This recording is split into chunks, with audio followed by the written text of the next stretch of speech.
I got up at 3, I went to pee. I did start the coffee maker because I'm like, "This just feels like a morning where I'm gonna be up." And tried to go back to sleep, but I Why don't you have an auto thing on your coffee maker where it I brews it? do, but Oh, it doesn't go off at 3 in the morning. what time does it go off for? It goes off at 4:15. Yeah. Does it grind too? No. It's No. a very basic Mr. Coffee. We have had fancier ones. It's not the vibe in the Griffin household. We just need a regular drip coffee machine. Mhm. Turbocharged coffee, probably way too strong for the general population. In fact, when Alan gets up, he puts more water in to water it down. Oh, are you okay?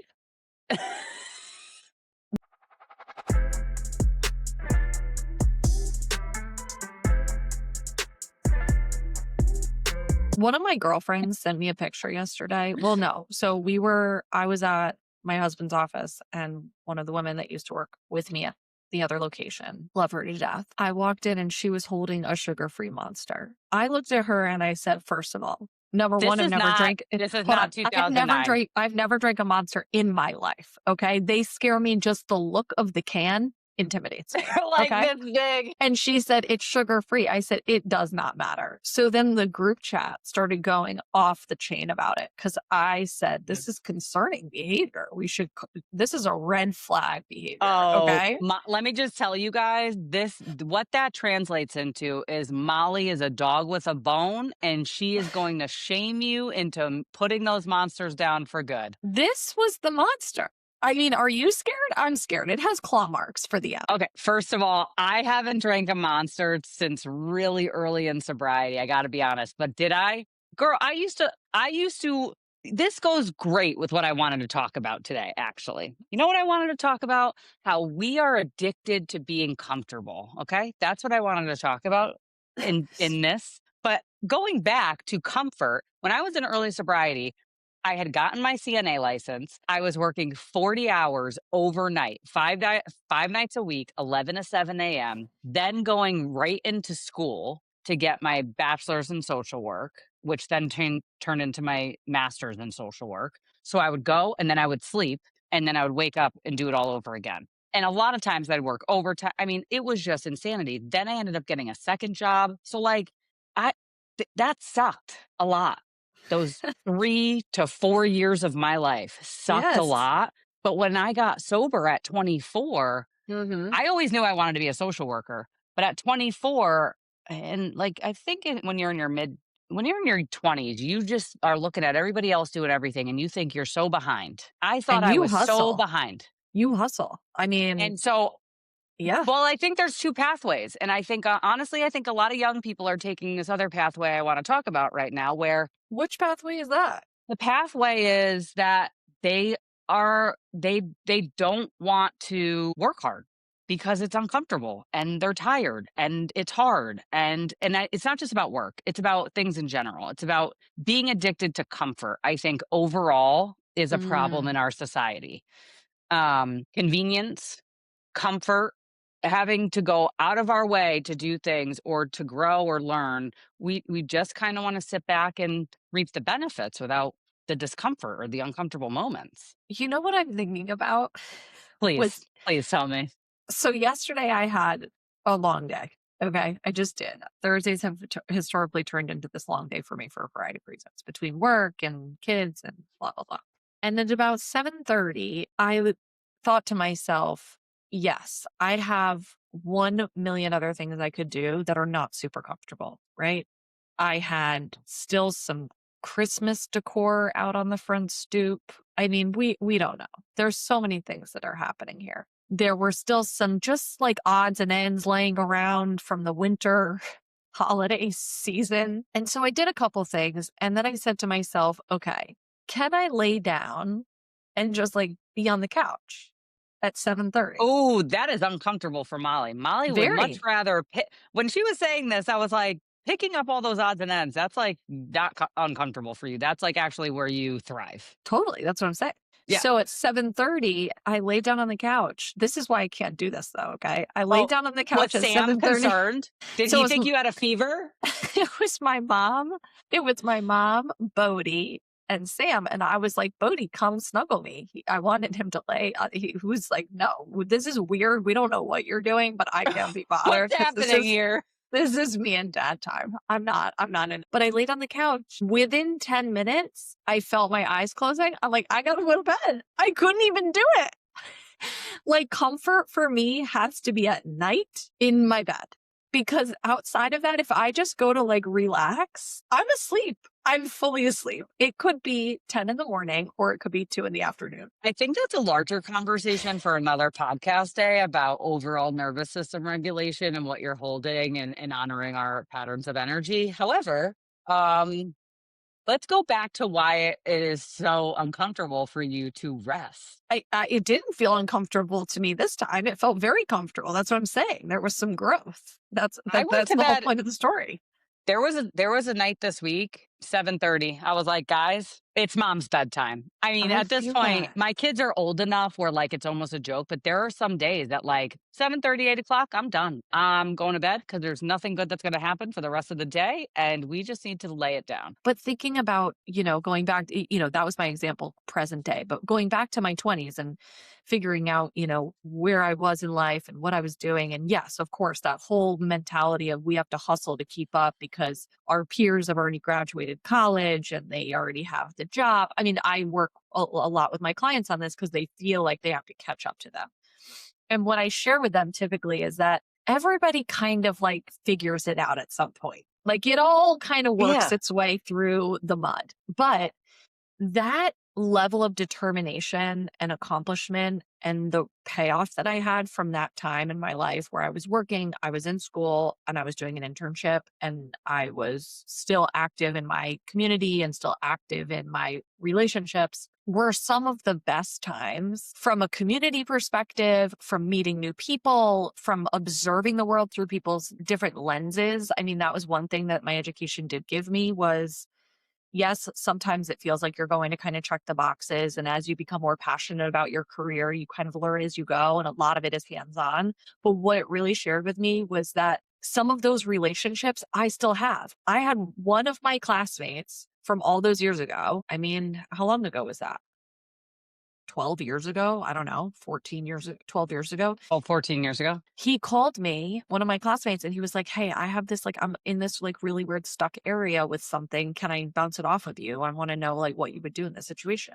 I was like, yeah, absolutely. I hadn't talked to him in forever. And it was so nice. When I saw his name pop up on my phone, I was like, oh my God, I haven't talked to him in forever. Maybe it's a butt dial, maybe it's not, but you know, and we ended up connecting. And so the reason why I bring that up is because how else am I going to create, experience those other relationships? When we do things that are comforting, AKA crawling up on the couch with a blanket. Yes, of course, those moments are so bittersweet and amazing, especially when you have a robust life and those quiet moments are so impactful. Yeah. I don't think But we should take those away. no, but being able to say, where am I going to push myself to experience new things and raise my level of resilience? And that happened for me in my Yeah. 20s, for sure. So this has come up a lot in parenting conversations recently where Mm, the age of my children, they're just more self-aware, especially my older one, she's 10 and there's been other classmates who, my daughter's very confident, very confident. However, she'll still express when there's discomfort around things or like she has to do tryouts soon for mhm, sports. Of course you're going to be anxious going to tryouts, right? Like that's you should be a little bit anxious. If you go in there thinking you got this in the bag, like that might not be the best attitude to bring to the table, right? You right. should the feeling of nervousness and anxiety actually, helps motivate us to get prepared and it signals to us It's an like this is something acknowledgement of the serious. body, right? It's an Yeah, acknowledgement this of the body. The body is responding to something that it needs to prepare for. Yes. so what I think's happened a lot in the last I want to say the last 10, 15 years, because this is not my experience growing up.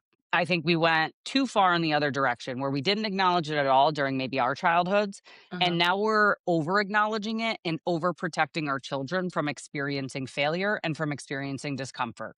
So But we're you have a swinging back. We're swinging back. Thank God. yeah, I think we're having conversations about it because what happens is if you continuously create an environment or opportunities to take away any sort of resistance, you cannot build resiliency in your children. So what's going to happen is anytime they are faced with something difficult, they're going to just crumble and not be able to proceed, not be able to perform. And this is where it's kind of reinforcing anxiety disorders and all other sorts of disordered, feeling states, because it's like, well, it's hard. Like something must be wrong with me because this is hard.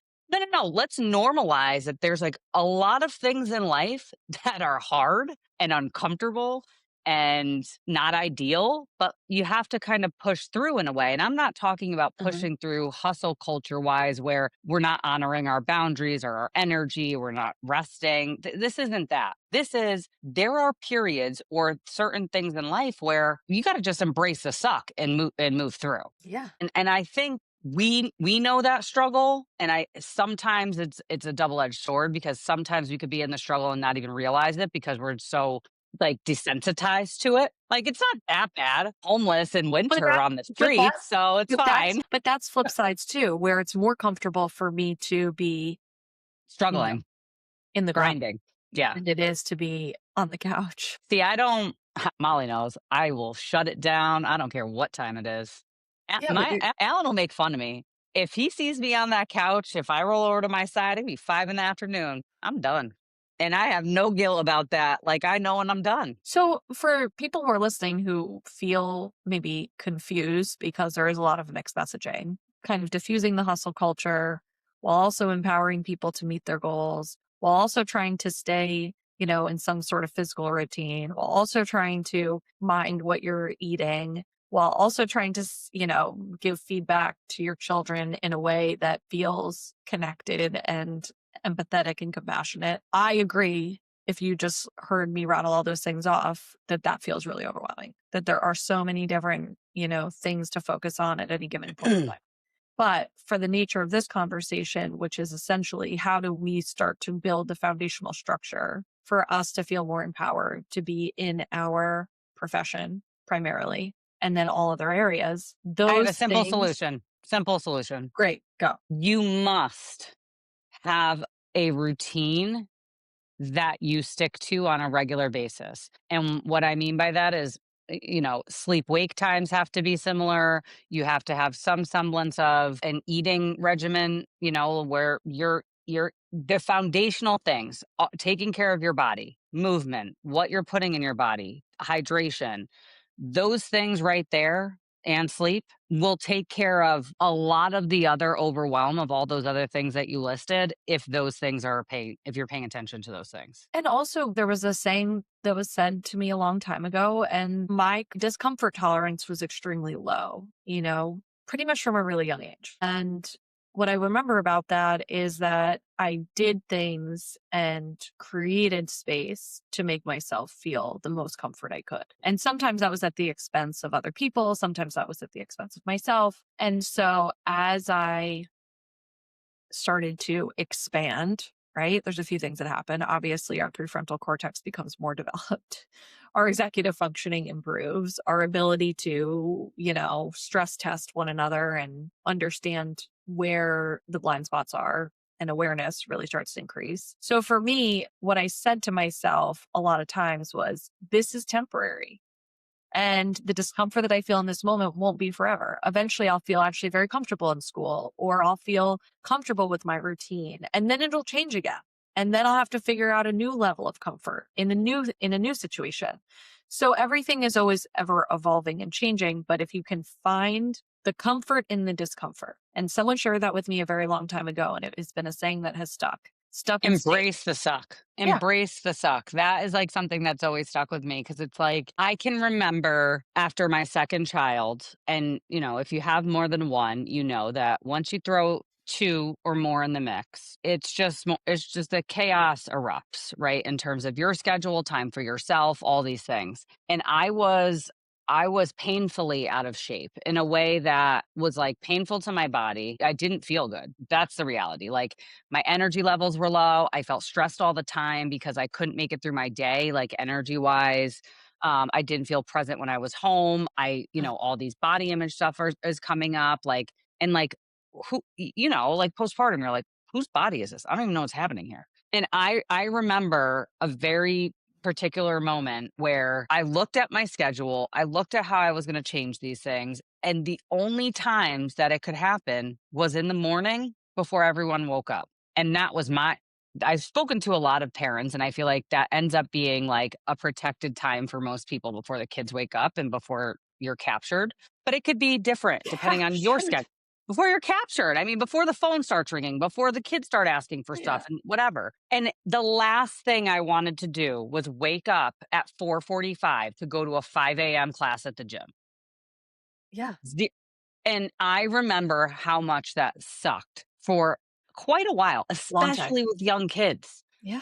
But I will tell you that it turns into a habit where if I don't get up and do those things most days now, my day is completely different, right? But I also have flexibility where like some days I'm working out in the afternoons now, like some days I am like I honor my body and its rhythms, but I had to set that alarm and start doing that and it sucked and it was uncomfortable. But the other option is like, do I stay in this discomfort of not trying that and seeing if that solution works? Because Mhm. everything else I've tried isn't working. And I think Yeah. that's where, with clients, with people in my life where they're like, there just is no solution. It's like, you need to be honest with yourself. Is there actually no solution, or is there no solution that you're comfortable with that is palatable? Because the reality is, there probably is a solution. You just don't like it. Kind of the same concept when you have to get sober. Permission to be uncomfortable. That's really Permission what to it be is. uncomfortable. Yeah. And I think great things come from discomfort if you allow yourself to embrace the suck. And also you can take a nap. Naps are a really great tool to just reset. Sleep in general. Recreational Permission shower. You know what? Permission to go to bed at 7:30 if you need to, There okay? you go. Got a couple ones there, guys. Until next time, we hope that you find your discomfort. Share about it with us. Bye. Bye.